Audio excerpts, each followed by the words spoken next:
Yo, what's up guys, welcome back to the channel, and today I'm going to show you how to set up automatic payments with Capital One. If you've been wondering how to set up automatic payments, this video is for you. It's going to be a quick one. I'm just going to give you guys step-by-step guides on how to do this. So let's get straight into it. So the first thing you're going to do is to log into your Capital One account. Now you can log in on the website, or you can log in through the mobile app, the Capital One mobile app on your mobile device. Now once you're logged into your account, you just want to click on the automatic payment button, and that's going to start the setup process. Next, you're going to choose the payment frequency, such as it could be bi-weekly, it could be monthly or bi-monthly or whatever.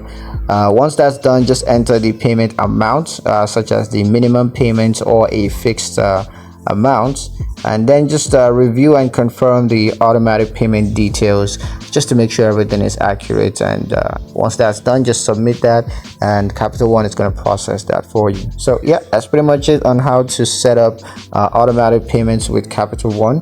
Hope you guys liked the video. Hope you found the information useful enough. If you did, like the video, comment down below, let me know what you thought, share the video with your friends, and subscribe to the channel if you haven't done so already. And I'll see you guys in the next one.